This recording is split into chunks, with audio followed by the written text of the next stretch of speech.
आखिर कर्म का प्रयोजन क्या होवे, ये सोचने का विषय। कर्म करने का उद्देश्य क्या होवे। अच्छा, आप भी सोचो, हम और आप अभी जो कर्म करते हैं उस कर्म करने का उद्देश्य क्या है।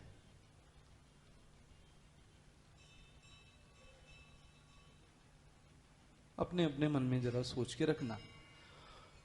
मैं आपसे निवेदन करूं, एक साधारण मनुष्य कर्म इसलिए करता है मेरे जीवन की परिस्थिति अच्छी बनी रहे। देखो जी, ये जो उलट पुलट हो रही है, ये जीवन में जो सफलता असफलता, सुख दुख, मान और अपमान, धनी और गरीब, ये जो विषमताएं हैं, मनुष्य का आधे से ज्यादा जीवन इनको बराबर करने में जाता है। क्या ये सत्य नहीं है?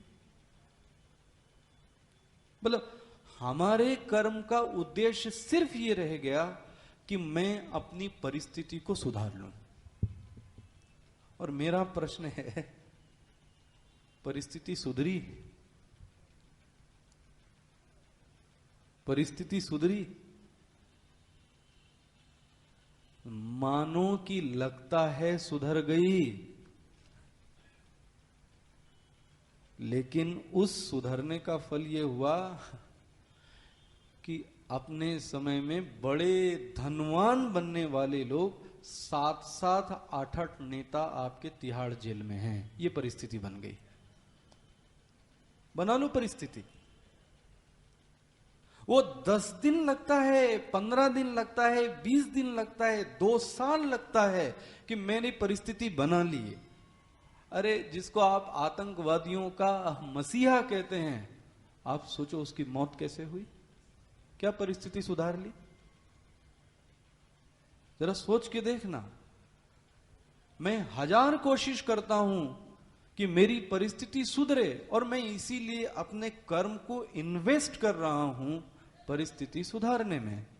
लेकिन आप सोचो किसकी सुधरी? अच्छा बोलूं, राम की सुधर गई थी? राम की सुधरी? अपनी पत्नी का अपहरण हो गया, ये परिस्थिति। पत्नी का वियोग हो गया, ये परिस्थिति है। पत्नी आती है, लोगों ने आरोप लगा दिया, ये परिस्थिति है। अपने लवकुश पुत्रों से मिल नहीं पाए, ये परिस्थिति है। कृष्ण जैसे ईश्वर का जन्म जेल में होता है, ये परिस्थिति है। जन्म होते ही मां को छोड़ना पड़ता है, ये परिस्थिति है। जिस मां ने जन्म दिया उसको छोड़कर दूसरी के पास आते हैं, उसको भी छोड़ दिया, ये परिस्थिति है। बोले मनुष्य कर्म इसलिए करता है कि मैं अपनी परिस्थितियों को सुधार लूं। लेकिन अंतिम रिजल्ट यह आना है, और ये बड़ा अच्छा सबक है। मैं आपसे निवेदन करूं, भक्तों और सामान्य साधकों के मन में बैठ गया कि कोई कितना भी पाप कर ले, मतलब आज एक आम व्यक्ति के दिमाग में बैठे, नेता यदि कितना भी पाप कर ले उसको सजा नहीं हो सकती। यही एक वृत्ति बैठी थी दिमाग में। वो कितना भी पाप कर ले उसको कोई सजा नहीं दे सकता। माय डियर, आपके सामने है परिणाम। देखो, धीरे धीरे एक एक का नंबर आ रहा है। अब कोई बीमारी का बहाना बनाए, कोई हार्ट अटैक का बहाना बनाए, तो कोई लेकिन सभी को जेल में चखना पड़ रहा है। कितने भाई की कोठरी होती हो, बता सकता है कोई? मैं तो गया नहीं हूं, तो मैं तो नहीं बता सकता। सोचो आप, 12 बाई 12 के कमरे में वो व्यक्ति रह रहा है जिसके पास आलीशान महल थे। ये परिस्थिति। बोले फिर महाराज क्या करें? अरे, कर्म जैसी चीज को परिस्थिति बनाने में मत लगाओ। बोले कर्म जैसी चीज को अंतःकरण शुद्धि। बोले तो बड़ा शब्द है। बोले काम कर लो, कर्म के जरिए से भगवान की भक्ति कर लो। देखो जी, कितना अंतर हो गया। मैं अब परिस्थिति नहीं सुधारूंगा, परिस्थिति सुदामा की भी ऐसी ही रही, लेकिन उस परिस्थिति में भी सुदामा ने, बोलो जी, भक्ति की। अरे भीष्म पितामह, उनके सामने कौन सी परिस्थिति अच्छी रही, उन्होंने उस परिस्थिति में भी भक्ति की। हमको लगता है कि घर में सब शांत हो जाएंगे तब मैं ध्यान करूंगा, जब सब लोग मेरा सम्मान करेंगे तो मैं पूजा करूंगा। ये दिन कभी आने वाला नहीं है। मैं परिस्थिति को सुधारने के बजाय अपने कर्म को भगवान की भक्ति में लगा दूं, इससे बढ़िया कर्म का प्रयोग नहीं हो सकता। ये गांठ बांध के रखने वाली चीज। मैं कर्म को ही भक्ति बनाऊं, ध्यान रखना, भक्ति कोई अन्यथा चीज नहीं। रैदास जूता ही सिलते थे और जूता सिलना ही, बोलो जी, भक्ति थी। तो कबीर जुलाहा थे, तो जुलाहे ने उस जुलाहा से ही भक्ति पैदा कर ली। तो मीराबाई पद गाती थी तो उस पद से ही भक्ति पैदा होगी। बोले आप क्या कहना चाहते हैं? हम और आप जहां पर जो काम कर रहे हैं उस काम को ही भक्ति बना लें। मैं माता हूं, मैं पिता हूं, मैं गुरु हूं, मैं शिष्य हूं, मैं व्यवसायी हूं, मैं धार्मिक हूं, मैं पंडित हूं, मैं जो भी हूं, मेरा जो भी काम है, मैं उस कर्म को परिस्थिति सुधारने के बजाय उसको भक्ति में लगा लूं। ये धर्म का सबसे बढ़िया यूज है। अच्छा जी, अब चले आते हैं अर्थ।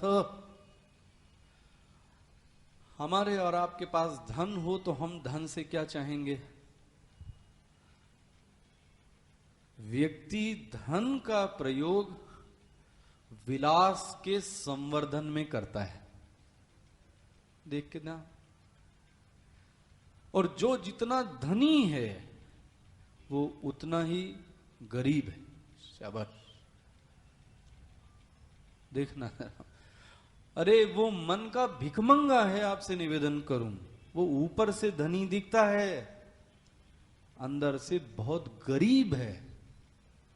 उस धनी व्यक्ति से पूछना, बिना गोली खाए नींद आती है? बिना गोली खाए नींद आती है? वो गरीब को बिना गोली खाए नींद आती है। अच्छा जी, अरे उसको भूख पैदा करनी पड़ती है, और पैदा करने के लिए एपेटाइजर लेता है। गरीब व्यक्ति को किसी एपेटाइजर की जरूरत नहीं है, उसको भूख मिली हुई है। गरीब व्यक्ति रात भर बिस्तर पर, है ना, करवटें बदलता है एसी चलने के बावजूद, लेकिन गरीब व्यक्ति रात में चैन की नींद सोता है। देखो कौन बड़ा? अरे धनी इतना डरपोक है कि मेरा धन कोई, बोलो जी, चुरा ना ले जाए। लो जी, गरीब बड़ा कौन? अरे जिसके जीवन में डर नहीं है, आह्लाद है, प्रसन्नता है, स्वास्थ्य है। मैं आपसे निवेदन करूं, धन आता है तो वो कॉस्ट मांगता है। प्लीज इस बात को नोट कीजिएगा। जहां भी धन आया है, धन ने ये मांगा है कि उसके बदले में मुझे कुछ चाहिए, और वो लेता क्या है? आपके शरीर का स्वास्थ्य, परिवार का सुख, मन की प्रसन्न, ये हर लेता है।